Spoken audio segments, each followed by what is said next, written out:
Kita tidak mau seperti Meros, kita mengundang, membuka pintu bagi kutuk, bagi setan datang menyerang kita.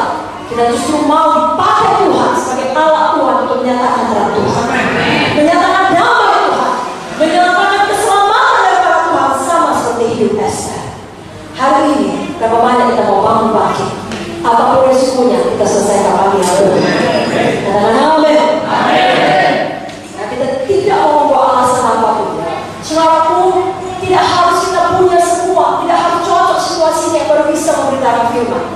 Siap sedia memberitakan firman, baik atau tidak baik waktunya. Saudara masih ingat kisah anak gadis perempuan kecil di rumah Naaman yang adalah panglima tentara Syria. Tidak main-main kalau sebagai panglima, saudara. Sedangkan dia hanya anak gadis kecil, mungkin umurnya hanya belasan tahun, dan dia diculiknya jadi budak, dengan kata lain hamba, pembantu. Tapi hatinya didorong oleh kasih Tuhan, saya katakan, dia sampaikan kebenaran. Nyonya, itu tuanku itu, kalau dia pergi kepada nabi kami, dia bisa sembuh. Gak ada untungnya dia mengatakan itu, resikonya ada, tapi dia sampaikan. Saudara tahu Naaman setelah mendengar perintah daripada nabi, gak langsung senang dia, saudara. Dia berkata, masih banyak sungai lain, ada apa-apa, jauh lebih jernih daripada sungai Jordan. Tetapi ada bawahannya yang berkata, Tuhan, kalaupun tadi nabi berkata yang berat Tuhan lakukan, dia hanya minta 7 kali membenarkan diri. Kalau untungnya bawahan itu berkata demikian, bukan kalau lebih baik kalau dia tutup mulut dan diam saja. Naaman marah dan berkata, pulang saja, sungai lain yang jernih. Tak masuk akal itu nabi. Setidaknya kalau aku panglima saudara jauh-jauh, keluarlah, gerak-gerak kalah tangannya di depanku. Ini hanya mengirim pesan. Bawahannya bisa berkata, iya betul Tuhan, panas Tuhan, mari kita pulang. Kurang ajar itu. Dia sampaikan kebenaran. Kenapa? Karena dia berada di pihak Tuhan.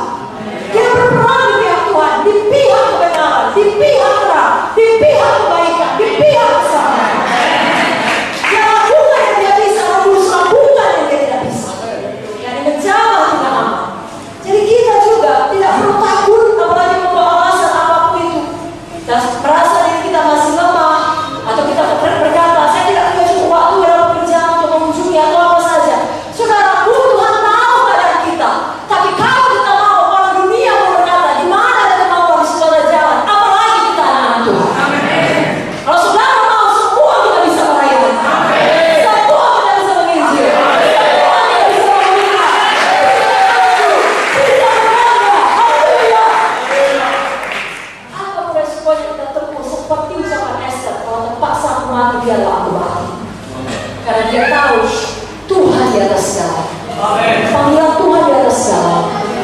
Dalam malam ini Roh Kudus suatu keberanian memenuhkan kita. Waktu Matius 1 ayat 7 berkata, Allah memberikan kepada kita bukan roh ketakutan, melainkan roh yang membangkitkan kekuatan, artinya kuasa, kasih dan ketertiban. Berapa banyak di sini penuh dengan Roh Kudus? Maka saudara adalah orang-orang yang berani dalam kuasa. Haleluya. Yang kelima yang terakhir malam ini, ingatlah untuk berdoa dan berpuasa. Saudaraku, Esther memang meminta orang lain berdoa dan berpuasa. Tapi perhatikan, Esther sendiri berdoa dan berpuasa. Banyak anak Tuhan sekali minta orang lain berdoa, dia sendiri tidak berdoa. Gak bisa begitu, saudaraku. Kalau kita mau berpuasa, kita pun berdoa. Dan memang kalau tidak ada hal lain yang bisa dilakukan, doa yang bisa mengubahkan segala. Nah, saya baca sekali lagi apa kata Esther dalam Esther 4 ayat 15-16 tadi. Esther menyuruh menyampaikan jawab ini kepada Mordekai, pergilah, kumpulkanlah semua orang Yahudi yang terdapat di Susa dan berpuasalah untuk aku. Janganlah makan, janganlah minum 3 hari lamanya, baik waktu malam, baik waktu siang. Aku serta dayang-dayangku menambah berpuasa demikian, dan kemudian aku akan masuk pada para raja, menghadap raja. Sungguh berlawanan dengan undang-undang, kalau terpaksa aku mati, biarlah aku mati. Saudaraku, berpuasa sudah menggambarkan kehidupan yang penuh penyesalan diri. Jangan buat berpuasa sebagai rutinitas. Sebenarnya puasa bukan hanya soal makan, ya, tapi soal menyenangkan diri dari semua hal duniawi. Bisa jadi saudara puasa handphone saudara. Coba lihat seminggu tanpa handphone bisa hidup nggak? Jangan disebentar saudara. Seminggu jangan kirim SMS, jangan kirim WA, jangan apapun. Ya, bilang kalau ada perlu telepon istri saya, telepon suami saya, telepon anak saya, tutup sama rumah. Ya, karena banyak sekarang anak-anak Tuhan firman seperti kata-kata motivasi, kayak makan sunek. Orang saya bilang sunek. Saudara kalau makan sunek saja kan sehat. Walaupun sunek enak, karena gak susah mencernanya kan, gampang, prakuk, kalau makan kaca, sudah kan, gak bisa berhenti makan kaca. Kaca subuh. Dan sekarang banyak mereka firman Tuhan seperti sunek, yang enak, gampang telinga, gampang saja, tidak susah dicerna. Tapi kalau saudara mau berjalan perkara besar, tidak bisa demikian. Sangka diri, tidak ada jalan pintas. Saudara harus belajar firman. Saudara mau dirawat dokter yang belajar ilmu kedokteran cuma setahun.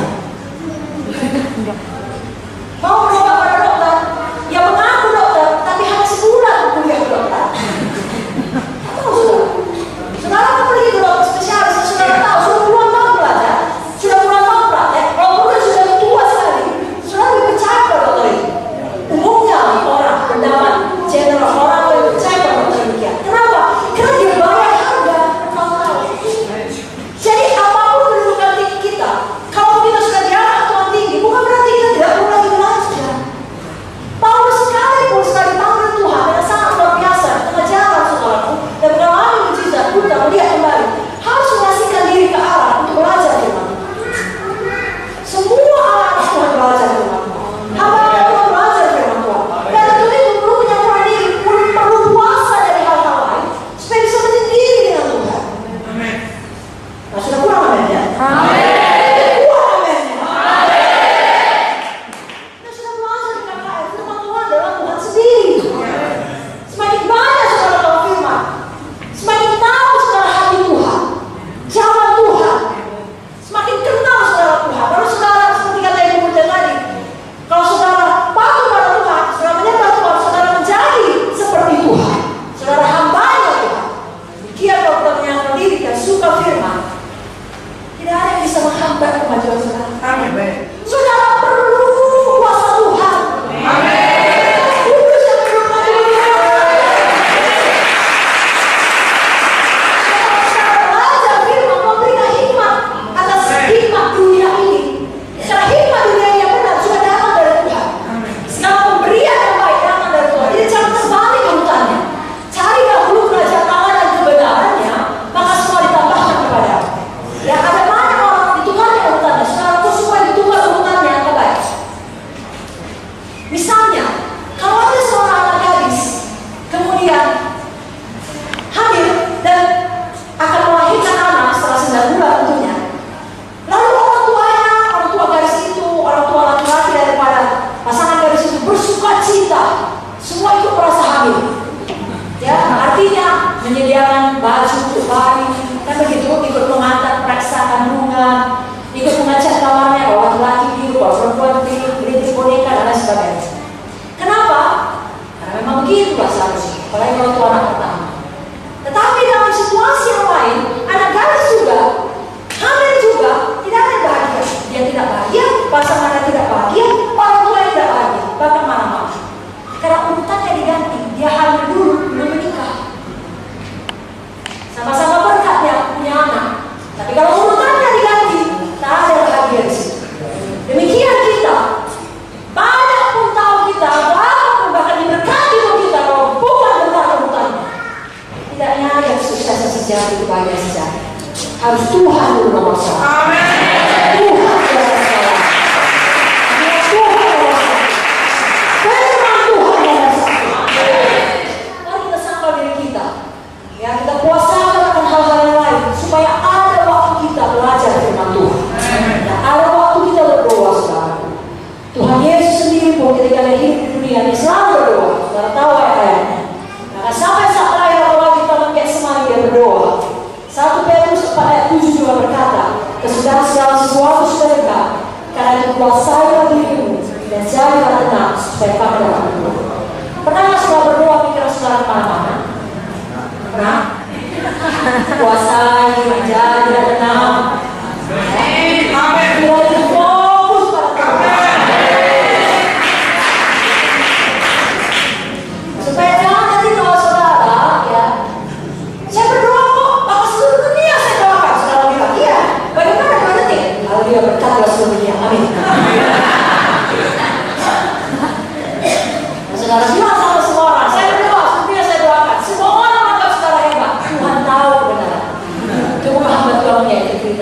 Kita nggak peduli apa kata dunia, apa